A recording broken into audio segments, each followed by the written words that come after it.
नमस्कार दोस्तों। स्वागत है आप सभी का मेरी कहानियों में। मैं हूं शिखा और एक बार फिर से आपके लिए लेकर आई हूं एक नई कहानी और उम्मीद करती हूं कि ये कहानी भी बाकी कहानियों की तरह आपको बेहद पसंद आएगी और आप पहले की तरह अपना प्यार और सपोर्ट मेरी वीडियोस पर बनाए रखेंगे। कहानी पसंद आए तो चैनल को सब्सक्राइब करना मत भूलिएगा। तो चलिए अपनी आज की कहानी शुरू करते हैं। मैं काफ़ी देर से करवट बदल रही थी। नींद आंखों से ओझल थी। अंधेरे में भी घड़ी की सुई सुबह के 4 बजाते हुए प्रत्यक्ष दिखाई पड़ रही थी। हर ओर स्तब्धता छाई हुई थी। मृत्युशैया पर लेटी माँ व भाभी का रुगड़े चेहरा बार बार आंखों के आगे घूम जाता है। क्या मनोस्थिति होगी बाबूजी व भैया की आज की रात। डॉक्टर ने ऑपरेशन के बाद दोनों की इस स्थिति को चिंताजनक बताया था। माँ परिवार की मेरुदंड है और अंजू भाभी गृह लक्ष्मी। यदि दोनों में से किसी को भी कुछ हो गया तो परिवार बिखर जाएगा। मैं ही उन्हें अपना ना पाई। एक पल के लिए भी अंजू की उपस्थिति को बर्दाश्त नहीं कर पाती थी मैं। उसे प्यार करना तो दूर, उसकी शक्ल से भी मुझे नफरत थी। उसी के कारण माँ को भी तिरस्कृत करती रही थी। जाने क्यों, मुझे लगता उसके कारण मेरे परिवार की खुशियाँ छिन गईं। भैया का जीवन नीरस हो गया। क्या माँ का जी नहीं चाहता होगा कि उनका घर आंगन में पोते पोतियों की किलकारियों से गूंजे, किंतु मेरे परिवार के सदस्यों ने तो उस अपाहिज को स्वीकारा था, शुश्रूषा की थी, शारीरिक व मानसिक संबल प्रदान किया था। भाभी के प्रति माँ को असीम स्नेह लुटाता देख मैं ईर्ष्या की अग्नि में जलने लगी थी। ससुराल में अपना स्थान बनाने के लिए कितना परिश्रम करना पड़ा था मुझे। इस अपाहिज नारी के कारण भी कुछ कम आक्षेप तो नहीं सहे थे। मेरे माता पिता दहेज के लोभी बन गए थे। कैसे समझाती इस समाज को कि उन्होंने यह सब मानवता के वशीभूत होकर किया था। और मैं क्या एक पल को भी भाभी के किसी गुण से प्रसन्न हो पाई थी। मेरी दृष्टि में भाभी का जो काल्पनिक रूप था उससे तो वे अंश मात्र भी मेल न खाती थी। घुड़कर मैंने माँ से कहा भी था, यह तो ग्रहण है तुम्हारे बेटे के जीवन पर और तुम्हारे परिवार पर एक अभिशाप। माँ स्तब्ध रह जाती थी मेरे शब्दों पर। उन्हें कभी कोई शिकायत थी ही नहीं उनसे। सुबह के 5 बजे थे। फ़ोन की घंटी बज रही थी। कहीं कोई अप्रिय समाचार न हो। धड़कते दिल से फ़ोन का चोगा उठाया। बाबूजी थे। रीना बेटी, तुम्हारी माँ की तबीयत कुछ ठीक है, पर अंजू अभी खतरे से बाहर नहीं है। उनके स्वर का कंपन स्पष्ट था। मैं स्वयं को कोस रही थी। क्यों बाबूजी व अश्विनी के कहने पर घर आ गई थी। बाबूजी व भैया के पास बैठना चाहिए था मुझे। नितांत अकेले थे वे दोनों, पर मुझसे सहानुभूति की अपेक्षा वे रखते भी न होंगे। उन्हें क्या मालूम, हर समय अंजू को तिरस्कृत करने वाली रीना आज पश्चाताप की अग्नि में इस तरह जल रही है। पहले भी तो वे कई बार अस्पताल आई थीं, किंतु तब मेरे मन के किसी कोने से अस्फुट से यही आवाज़ उठती थी कि भाभी इस दुनिया से चली जाए और मेरे भैया का जीवन बंधनों से मुक्त हो जाए। एक पल को ना समझ पाई थी कि भैया का जीवन भाभी के बिना अधूरा है।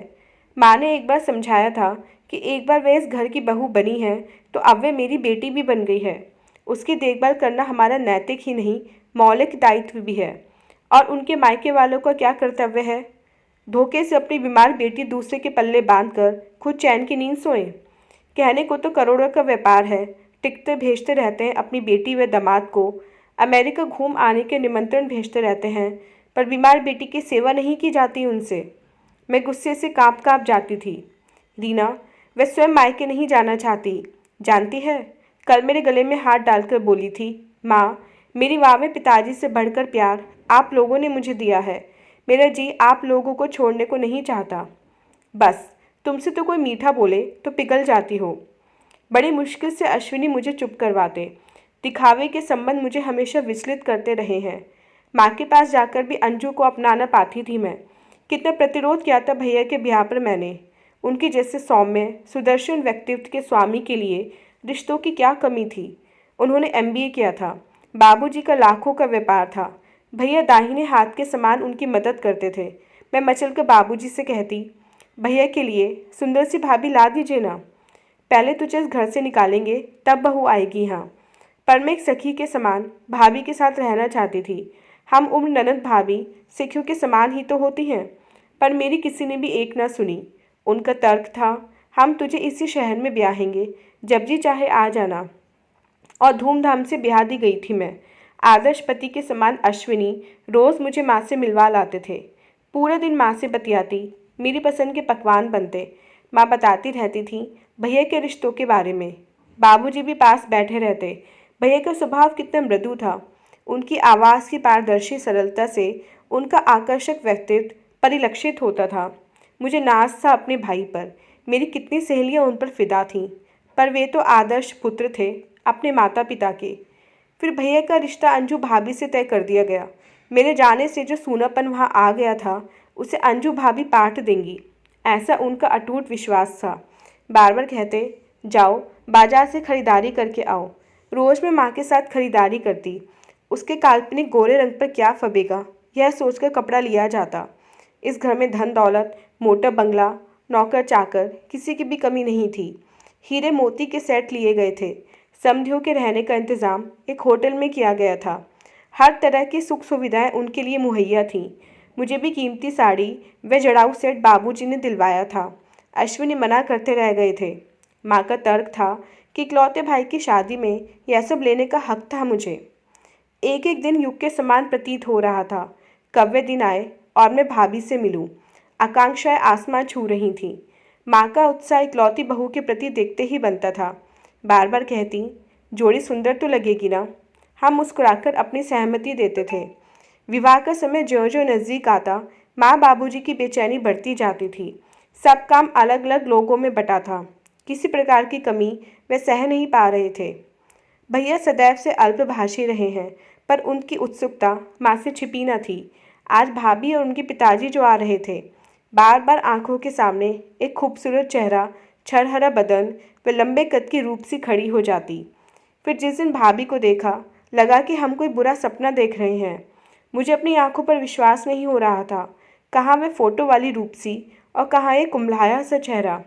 कहीं ये मजाक तो नहीं कर रही हैं, या मैं ही कोई दुस्सपने देख रही हूँ। उसके दोनों हाथ जुड़े हुए थे।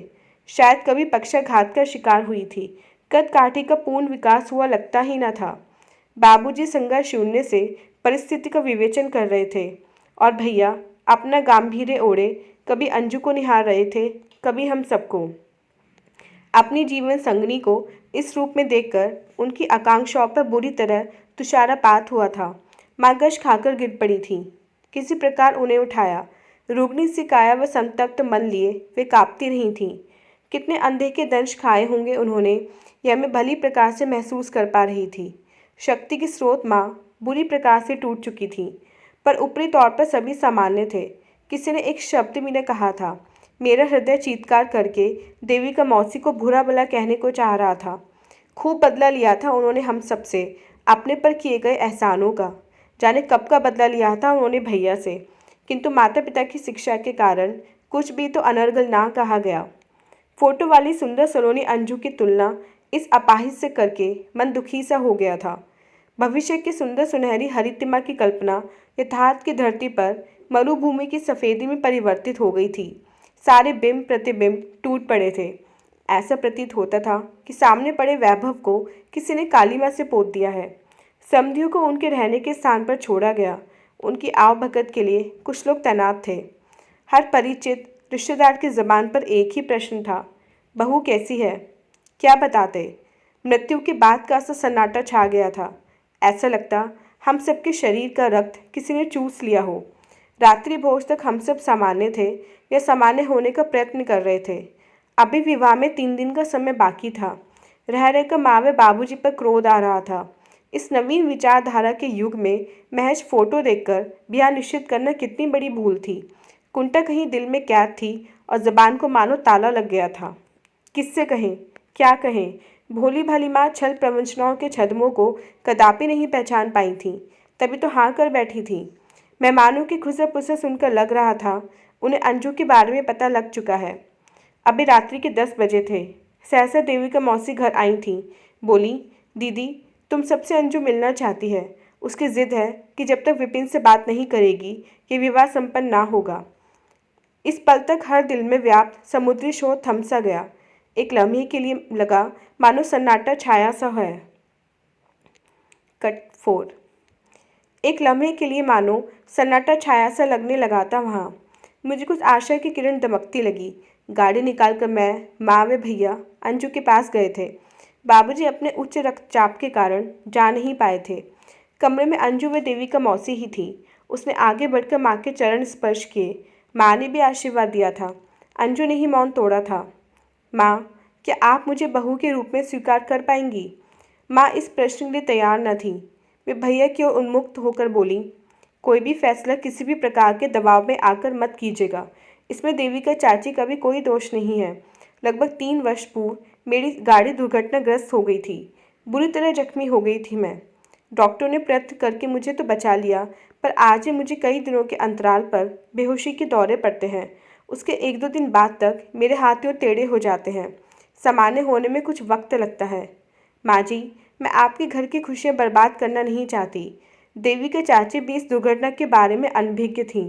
मैं पूर्ण रूप से एक आदर्श बहू बनने का प्रयत्न करूँगी। विपिन जी, आपका निर्णय ही मेरा अंतिम निर्णय होगा। स्पष्ट रूप से उसने बात समझाई थी। मैंने सोचा, भैया का उत्तर अवश्य ही नकारात्मक होगा। उन्होंने तो एक पल भी हामी भरने में देर न की थी। माँ को भी ये संबंध शायद स्वीकार था। कहीं कोरी वचनबद्धता के तहत तो भैया व माँ ने हामी नहीं भरी थी, या दहेज के लालच में आकर माँ अपने बेटे का जीवन बलिदान कर रही थी। मैंने भैया से पूछा भी था, एक अपाहिज के साथ जीवन बिता सकेंगे आप? माँ से भी कहा था, धन दौलत तो हाथों का मैल है माँ, अपने बेटे को यूँ बेचो मत, भैया का जीवन अंधकार में हो जाएगा। अब क्या तुम्हारे दिन हैं सिरवर टहल करने के? थक जाओगे तुम। अपने भाई की खुशियों को आग में जलता देख भला किस बहन का दिल रुदन करने को ना चाहेगा। भैया ने अपना स्नेहिल हाथ मेरे सिर पर रखकर कहा था, रीना, यदि अंजू विवाह के बाद यूँ दुर्घटनाग्रस्त हुई होती तो क्या हम उसे स्वीकार ना करते? तब की बात और थी भैया। अच्छा एक बात बता, यदि हमारी कोई बहन अपाहिज होती तो क्या हम उसका घर बसाने का प्रयत्न ना करते? अवश्य करते, पर छल से नहीं। तो इस पूरे घटनाक्रम में अंजू तो दोषी नहीं। मैं वादा करता हूँ, मैं अपनी तरफ से किसी को शिकायत का मौका नहीं दूंगा। हम सब चुप रह गए थे। सीधा सरल व्यक्तित्व लिए भैया भविष्य की दुश्चिंताओं से अनभिज्ञ से थे। मेरे प्रतिकार, विरोध, प्रतिवाद सब व्यर्थ हो गए थे। मैं मूक दर्शिका से बनी अपने परिवार की खुशियाँ अग्नि के हवाले होते देख रही थी। जी चाहा इस विवाह में सम्मिलित ही न हूँ, कहीं भाग जाऊँ, पर सामाजिक बंधनों में जकड़े मनुष्य को मर्यादा के अंश सहेजने ही पड़ते हैं। भैया का विवाह संपन्न हो गया। विवाहोपरांत दिए जाने वाले प्रीति भोज के अवसर पर मेहमानों की अगवानी व स्वागत सत्कार के लिए भैया के साथ खड़ी भाभी मेहमानों की भीड़ में गश खाकर गिर पड़ी थी। मेहमानों के समक्ष बहाना बनाना पड़ा था। थकावट के कारण ऐसा हुआ है। एक टीस सी उभरी दिल में, यदि तब भाभी मृत्यु की गोद में समा गई होती तो मेरे भैया का जीवन यूँ बर्बाद न होता। माँ व बाबूजी ने पूर्ण स्नेह व सम्मान दिया था बहू को। फूल की कोपल के समान उसकी रक्षा की जाती थी। माँ किसी भी अभद्र व्यवहार को बर्दाश्त नहीं करती थी। कपोत की तरह अपने डैनों से ढककर वे भाभी की रक्षा कर रही थीं।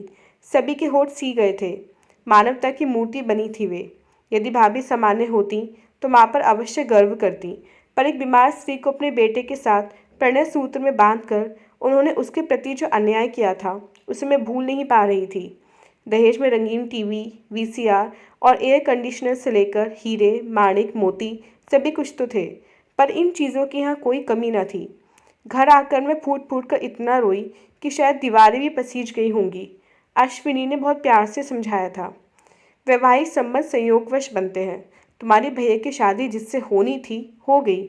इस संबंध में व्यर्थ चिंता करने से क्या लाभ है? और यह भी तो हो सकता है कि तुम्हारी भाभी का स्वभाव इतना मृदु हो कि तुम सबको वह स्नेह पाश में बांध लें। मैं चुप हो गई। तभी सास ननद आ धमकी थी। सास बोली, हाँ भाई, अब तो एसी दहेज में मिलने लगे हैं। हमारे बेटे को तो कूलर भी नहीं मिला था। अब बहू टेढ़ी मेढ़ी हो तो क्या हुआ? जी चाहा प्रत्युत्तर में उनका मुंह नोच लूँ। तुम्हारे हृदय में मानवता हो तो जानो मोल मानवता का। पर अश्विनी ने इशारे से चुप करवा दिया था। 3-4 दिन बाद माँ को फ़ोन किया। सोचा अकेली होंगी, कुछ तो मन हल्का कर लेंगी मेरे साथ। भैया भाभी तो हनीमून पर गए थे। फ़ोन अंजू ने उठाया। हेलो रीना, तुम इतनी जल्दी क्यों आ गई अपने घर? तुम लोग तो 15 दिन बाद आने वाले थे ना? हाँ, वहाँ जाकर माँ से फ़ोन पर बात की तो मालूम पड़ा बाबूजी बीमार हैं, इसलिए वापस आ गए। उसके स्वर में मिश्री घुली थी। मैंने सोचा तुम्हारे जैसी बीमार स्त्री कश्मीर की वादियों में भैया का क्या मन मोह पाई होगी। तभी मैं बाबूजी से मिलने चल पड़ी थी। अंजू उनके सिरहाने बैठी थी। माँ को जबरदस्ती सुला दिया था उसने। बोली, परेशान हो जाती है माँ बाबूजी को देखकर। मैं तो हूँ ही यहाँ। वह एक ट्रे में बाबूजी के लिए जूस वे मेरे लिए चाय लेकर आ गई थी। दीनों को भेजकर समोसे भी मंगवाए थे उसने। बोली, खाओ ना, तुम्हें बहुत पसंद है ना ये। उसके बाद वह हर 1 घंटे बाद बाबूजी का बुखार देखती रही। अच्छा तो बहुत लगा यह सब, पर फिर सोचा कहीं ये आडंबर तो नहीं, अपना दोष छिपाने के लिए नाटक कर रही हो। पर आत्ममंथन करने पर मैं ही ग्लानि से भर गई थी।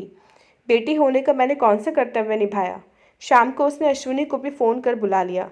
जबरदस्ती हमें रोक लिया था उसने। पूरी मेज मेरी पसंद के भोजन से सजी थी, पर मेरे मुंह से प्रशंसा का एक भी शब्द नहीं निकल पा रहा था। भैया भी हाथों हाथ ले रहे थे। सभी सामान्य थे। वापस अपने घर आई तो यहाँ भी जी नहीं लग रहा था। तभी भैया माँ को लेकर आए थे। माँ बोली थी, कल अंजू फिर बेहोश हो गई थी। उसकी तबीयत देखकर घबरा जाती हूँ। कौन से अस्पताल में दाखिल करूँ समझ नहीं आता। तो उसमें घबराने की क्या बात है माँ, भेज दो उसके मायके। बड़े चालाक बनते हैं वे। अपनी बीमार बेटी तुम्हारे मत्थे मर गए। उन्होंने तो हवाई जहाज़ की टिकटें भी भेजी हैं, पर अंजू खुद नहीं जा रही। और सच पूछो तो मेरा भी मोह पड़ गया है उसमें। इतनी प्यारी है वह। तो ठीक है, करती रहो सेवा उसकी। और फिर एक बार भी पलटकर उसका हाल नहीं पूछा था मैंने। वैसे भी इधर व्यवसाय के सिलसिले में अश्विनी काफ़ी परेशान थे। कई जगह माल भेजकर पैसों की वसूली नहीं हो पा रही थी। एक दिन शाम को बहुत झल्लाए थे मेरे ऊपर। रीना, क्या तुम्हें नहीं मालूम तुम्हारी भाभी अस्पताल में है? तो इसमें नया क्या है? क्या औपचारिकतावश उनका हाल नहीं पूछना चाहिए तुम्हें? अब वे घर आ गई हैं। चलो मिलकर आते हैं। बीमार मनुष्य से यदि 2 शब्द भी सहानुभूति के बोलो तो दुख बढ़ जाता है। बेमन से मैं तैयार होकर चल पड़ी थी। एक पल के लिए उनका पीला चेहरा देखकर तरस भी आया, पर न जाने क्यों दूसरे पल वह घड़ा में बदल गया। मैं माँ से बतियाती रही। माँ लगातार अंजू का ध्यान रख रही थी और मैं कुढ़ रही थी। वातावरण को सामान्य बनाने के लिए माँ बोली थी, रीना, अंजू का गाना सुनोगी? मैंने बेमन से हाँ कहा। अंजू के प्रति छिपा तिरस्कार माँ बखूबी पहचानती थी। और तभी अंजू का गाना सुना। इतना मीठा स्वर मैंने पहली बार सुना था। उन्होंने उसके कपड़े बदलवाए। उसकी उंगलियां फिर मुड़ गई थीं। वह हमारे जाने से बहुत खुश होती थी। जितना मेरे पास आने का प्रयत्न करती, मैं उसे मूक प्रताड़ना देती। अचानक अश्विनी अपने व्यवसाय की परेशानियां ले बैठे। अंजू सबको चुपचाप सुनती रही। फिर भैया के साथ मिलकर उसने बहुत मशवरे दिए। बाबूजी भी हतप्रभ से उसके सुझावों को सुन रहे थे। उसके सुझावों से अश्विनी को वाकई लाभ हुआ था। मैं जब भी ठीक होती भैया के साथ मेरे घर आती। गाड़ी में बैठकर भैया के साथ कई बार दफ्तर जाती। बाबूजी तो वृद्ध हो गए थे। भैया दौरे पर चले जाते। वे फैक्ट्री व दफ्तर अच्छे प्रकार संभाल लेती थी। 4 वर्ष के वैवाहिक जीवन में एक बार भी तो पलटकर मायके को न निहारा था उसने। मेरी बिटिया को भी इतना प्यार करती थी कि कहना मुश्किल है। बाबूजी भी बेटी से ज़्यादा स्नेह देते उसे, पर मैं उस वातावरण में घुटती थी। बाबूजी तो अपने साथ घुमा भी लाते थे उसे। माँ को कई बार हाथों से दवा और जूस पिलाते देखा था मैंने, पर न जाने क्यों मेरे हृदय की वितृष्णा स्नेह में नहीं बदल पा रही थी। अश्विनी कई बार समझाते, पर मेरा दिल न पसीजता।